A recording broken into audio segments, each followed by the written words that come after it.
Assalamualaikum sahabat Indonesia dimanapun berada, sehat selalu, sukses dan bahagia buat kita semuanya. Hari ini saya mau sharing mengenai status yang saya up tadi.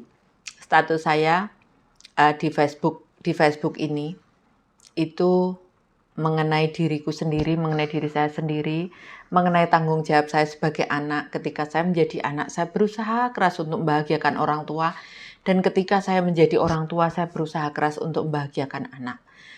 Apa sih maksudnya gitu? Ini saya sharing pengalaman pribadi saya ya. Ketika saya kecil, karena memang saya bukan lahir dari orang yang berada, ibu saya, bapak saya dari desa, saya pun berasal dari desa, dan kehidupan kami biasa-biasa saja, tidak terlalu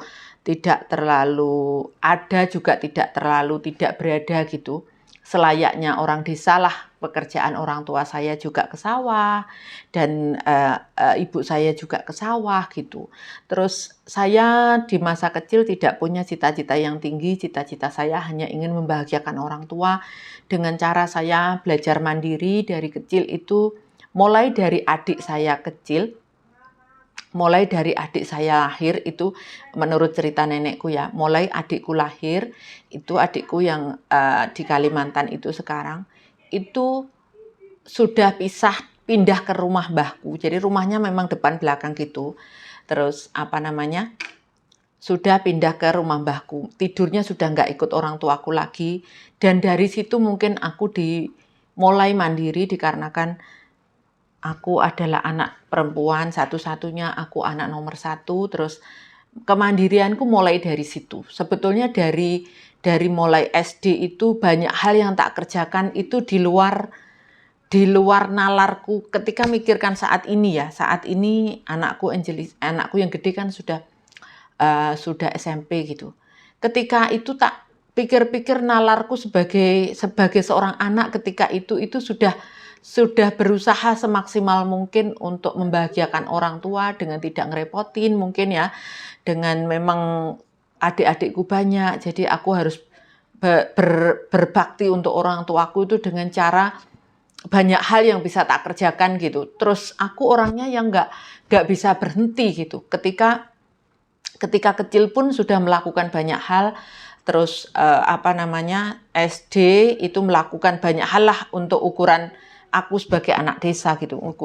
Ukuran saya untuk anak desa itu ketika SD itu aku masih ingat sama Pak guruku ya. Itu Pak guruku kan sekolahku kan di kampung, jadi satu sama kampungku. Jadi kalau selesai sekolah itu ngembala kambing gitu. Ngembala kambing di zamannya dulu tuh, ngembala kambing itu dibawa ke mana? Ke alas gitu ya. Itu ketika SD itu sudah tak lakukan gitu, itu nggak dilakukan sama orang lain gitu ya.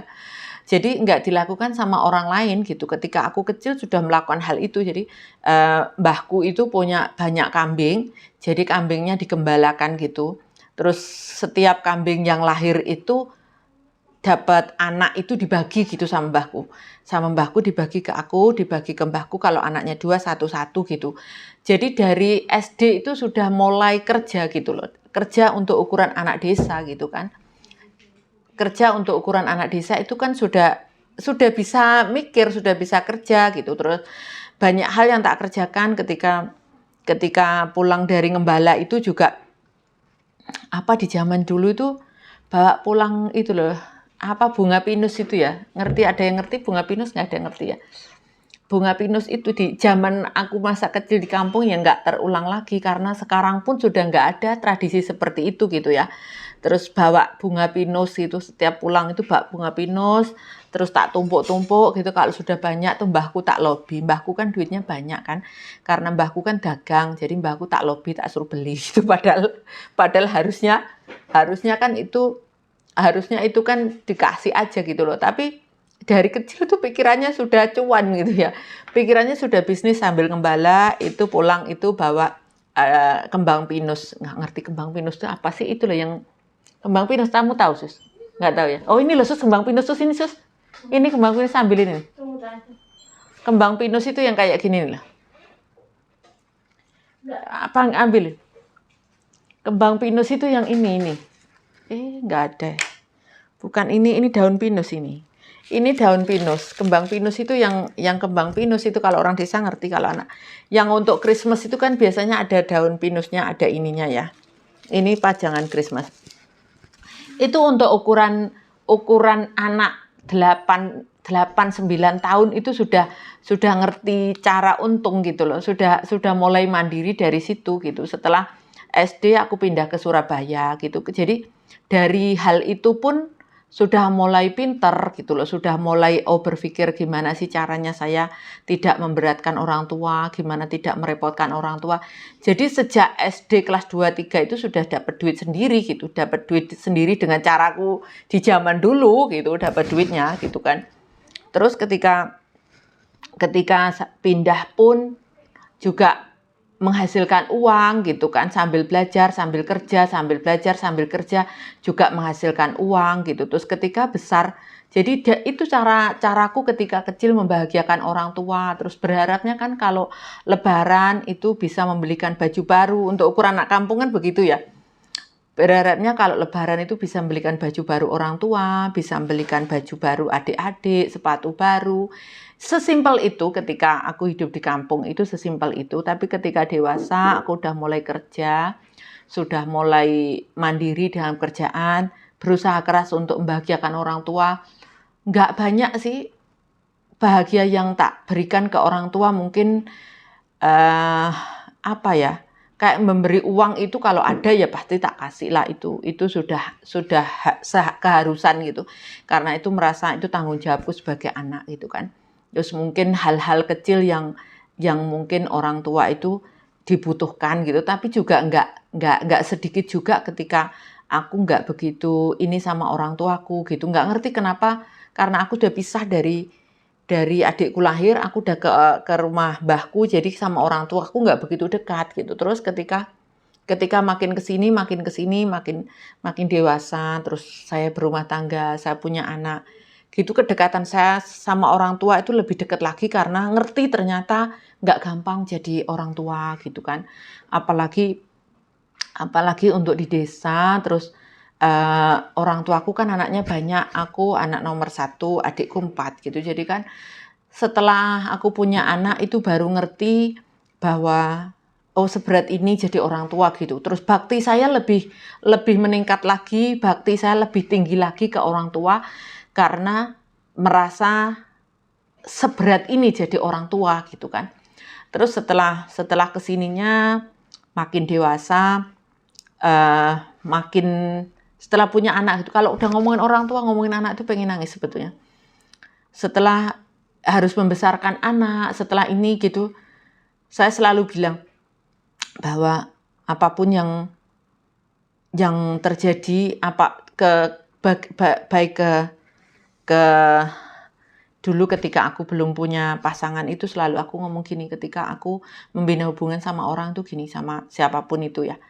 Aku ngomong gini, aku harus ngomong bahwa orang tuaku prioritas utama bagiku gitu. Jadi setiap aku sebelum ada hubungan lebih lanjut ke siapapun itu ya, mantan dulunya, itu selalu ngomong orang tuaku prioritas utamaku. Kalau seandainya pun kita berkeluarga, membina hubungan rumah tangga, seandainya orang tuaku membutuhkanku sewaktu-waktu, kapanpun, jam berapapun, aku harus ada untuk mereka. Jadi kamu harus siap untuk itu.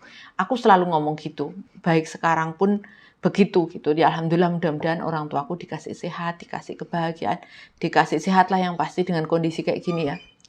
Jadi aku selalu ngomong kalau misalkan calonku itu bilang iya gitu, aku merasa ini orang bisa tak perjuangkan gitu kan. Ini orang bisa mungkin tak ajak hidup ke lebih baik gitu. Karena aku mikirnya gini, orang tua itu bagiku prioritas utama. Prioritas utama, pokoknya siapapun itu, orang tuaku nomor 1 gitu. Bagi mereka mungkin nggak ngerasain juga, nggak pernah mengucapkan. Tapi kan itu tanggung jawab gitu, apalagi aku anak nomor 1. Itu kadang mikir orang tua itu mikir bahwa suatu saat pernah sih ada omongan gitu, bapakku bilang, bahasa Indonesianya begini, suatu saat aku akan tua, sedangkan kamu jauh di sana, aku nanti gimana gitu, bapakku tuh ngomong gitu. Tapi kalau ibuku tuh merasa selalu sehat aja, selalu muda aja, udah nggak usah dipikirin, kamu di sana santai-santai aja. Maksudnya aku di luar negeri gitu kan. Tapi untuk meredam perasaan orang tuaku, aku bilang, Pak, aku nggak akan di Hong Kong selamanya kok gitu kan. Ketika aku nanti anak-anak sudah gede, sudah mandiri, aku pulang, aku akan jogo sampean gitu, misalnya aku akan jaga orang tua, tak jogo nggak usah khawatir. Terus aku juga bilang nanti aku akan punya rumah di tak bikin rumah di dekat rumah gitu, jadi dekat gitu. Itu bukan suatu keinginan yang muluk lah bagi orang tua, karena orang tuaku nggak pengen banyak hal gitu, pengennya mungkin aku anak perempuan. Kalau di kampungku itu perempuan yang diikutin bapak ibu gitu, karena laki-laki kan mungkin sibuk dengan keluarganya, sibuk dengan anaknya, sibuk mencari nafkah gitu, beda dengan perempuan gitu. Kalau di Hong Kong kan enggak, yang diikutin tuh anak laki-laki kan. Tapi kalau di Indonesia yang diikutin kan anak perempuan. Itu yang curhatku, yang harus orang tua itu tetap tak prioritaskan gitu. Kenapa begitu? Alasan utamaku adalah aku anak nomor 1, aku anak perempuan satu-satunya. Jadi seandainya terjadi sesuatu akan orang tuaku, akulah yang harus paling bertanggung jawab. Terus ketika aku kecil, aku anak nomor 1, aku tulang punggung keluarga, dalam artian aku harus mensupport keluargaku gitu. Ketika aku membina hubungan sama orang jauh sebelum menikah pun ngomong, kalau kita berteman pun aku ngomong gitu, kalau prioritas orang tuaku itu gini gitu. Terus ketika kita menjadi orang tua itu bakti makin bertambah, makin ngerti, oh seberat ini gitu. Jadi seberat ini untuk jadi orang tua itu, seberat ini, kadang-kadang malam anak harus sakit, harus ini, harus itu. Terus aku nggak bisa bayangin, aku anak 2 aja seperti ini gitu, gimana dengan orang tuaku yang anaknya 4 gitu, terus anak laki-laki semua, perempuannya kan aku sendiri gitu. Bagi orang tuaku, anak perempuan itu sangat-sangatlah disayang gitu, dari banyak segi gitu ya. Misalkan bapakku memberikan sesuatu dalam hal pembagian sesuatu gitu. Aku tuh selalu paling banyak, aku tuh selalu paling bagus gitu. Terus paling enak gitu kan. Karena ibuku ngomong, Mbak Yumu yang sengsara gitu kan, mbakmu yang ikut sengsara, ikut bantu perekonomian keluarga. Saat itu tuh seperti itu. Jadi kadang-kadang nyetatus itu karena sesuai rasa, sesuai perasaan gitu ya.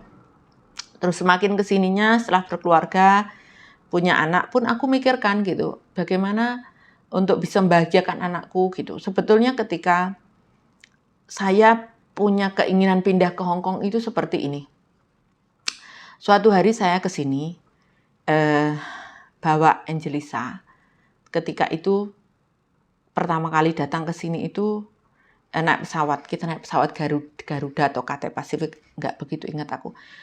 Begitu landing itu kakak tuh ngomong, mami, api mami, diduding-duding gitu kan. Itu anak 2 tahun kurang 2 bulan itu bilang api itu bahasa Indonesianya baik, bagus. Terus setelah itu makan, saya tuh sampai nangis gitu ya. Terus setelah itu kita makan, makannya bukan makanan yang mewah kok, makan makanan fire food itu makan gitu.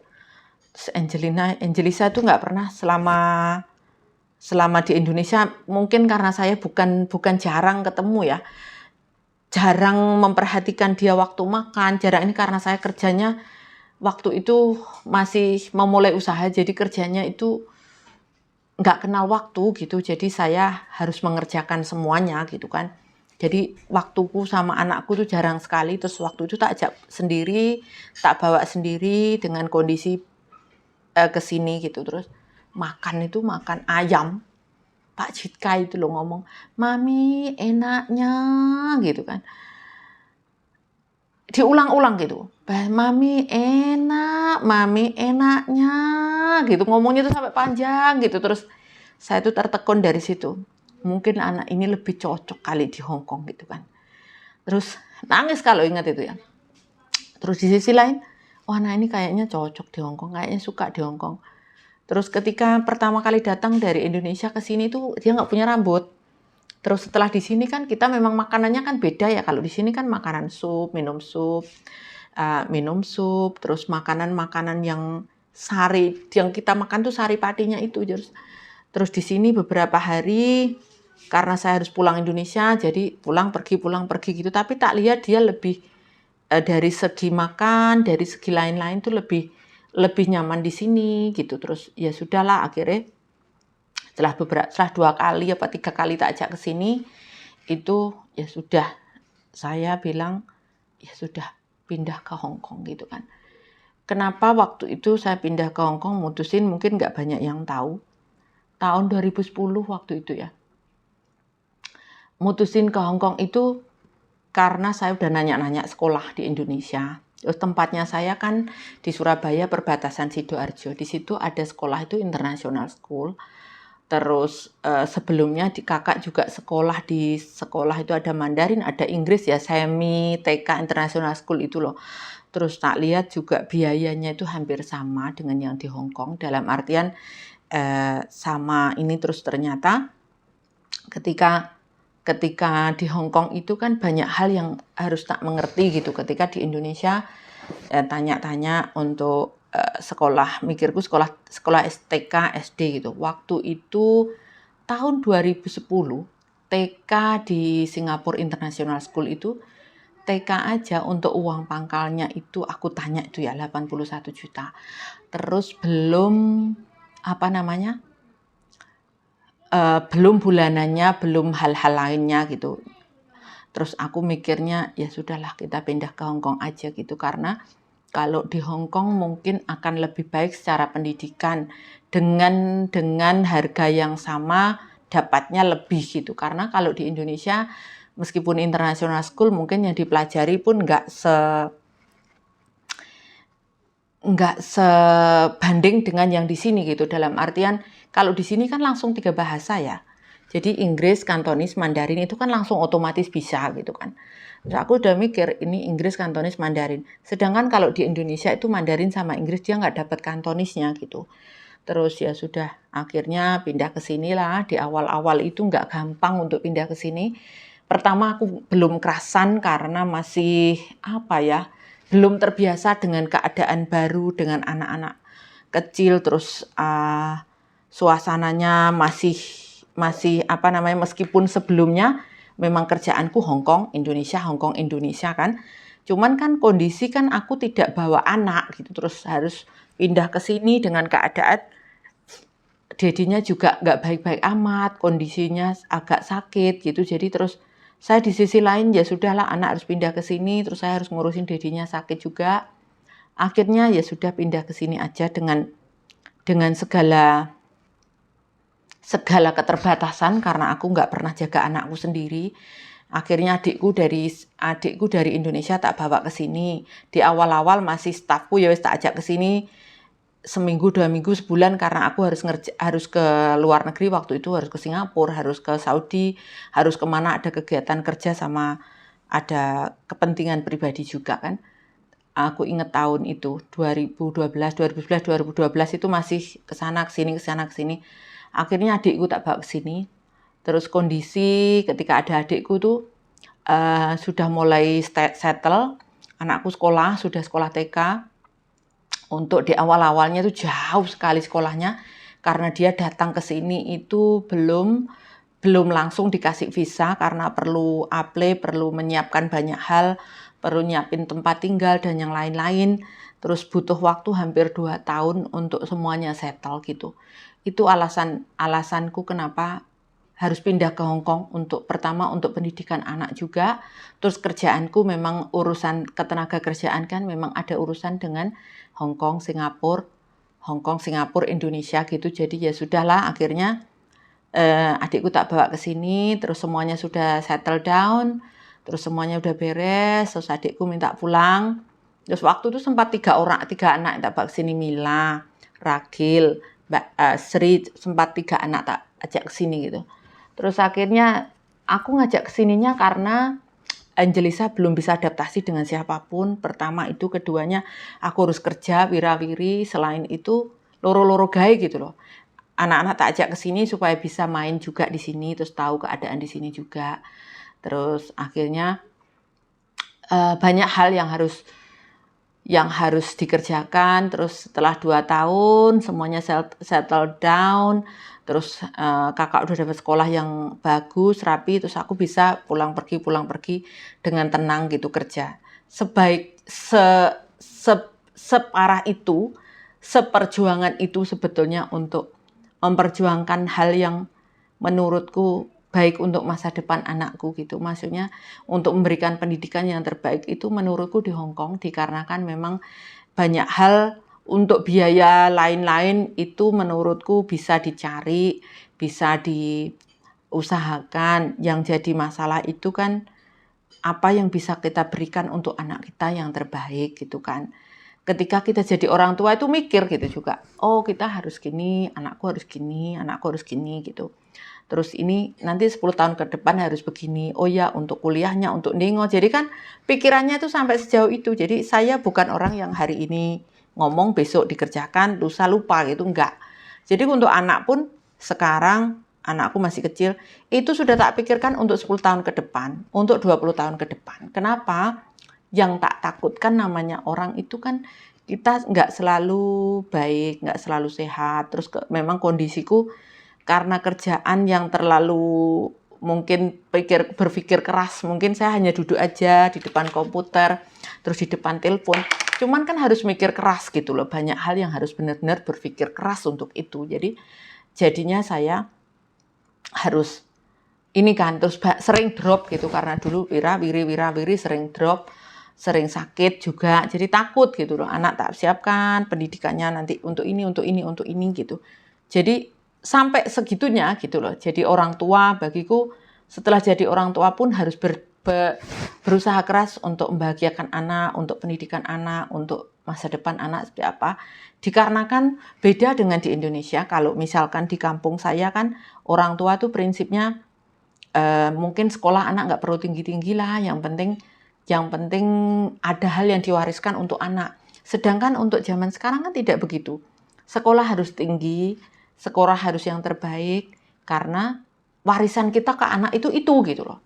Itu menurut saya, menurut pandangan saya. Bagaimana menurut pandangan teman-teman semuanya? Saya rasa sama, khususnya kita yang berada di Hong Kong, itu yang kita perjuangkan adalah anak-anak kita kok. Anak-anak kita, bagaimana anak kita itu bisa sekolah layak, bisa sekolah yang terbaik, bisa menempuh pasca sarjana sampai wisuda, sampai bisa kerja gitu, baru bisa pensiun. Dikarenakan memang zaman berubah, zaman lebih maju, terus jangan sampai kalau misalkan kita nggak pintar, jangan sampai anak kita nggak pintar juga gitu. Itu menurut saya, teman-teman. Gitu teman-teman, ini sharing saya hari ini, dan statusnya ada di bawah link ini. Terima kasih sudah bisa tak ajak sharing. Karena selama masa pandemi ini saya agak short gitu kan, karena memang nggak pulang Indonesia. Jadi apa yang bisa saya telurkan adalah karya saya, cerita saya. Kalau saya nulis itu mungkin nggak terlalu sempat. Jadi sebetulnya saya sempat nulis buku untuk kreativitas, khususnya teman-teman BMI di Hong Kong. Tapi saya belum sempat nyetak bukunya, jadi saya share untuk terakhir 6 bulan terakhir ini saya bikin YouTube. Terima kasih untuk supportnya, untuk teman-teman yang sudah support channel YouTube saya sampai 1000 subscriber. Apresiasi yang luar biasa. Semoga saya bisa share lebih banyak lagi tentang konten-konten yang bermanfaat. Mungkin saya nggak melulu menceritakan tentang ketenaga kerjaan, mungkin saya share tentang keadaan yang di sini, share tentang kehidupan saya, tentang keadaan saya, gitu teman-teman. Terima kasih untuk hari ini, untuk share hari ini. Thank you semuanya sudah subscribe, like channel YouTube saya. Sukses dan bahagia buat kita semua. Assalamualaikum.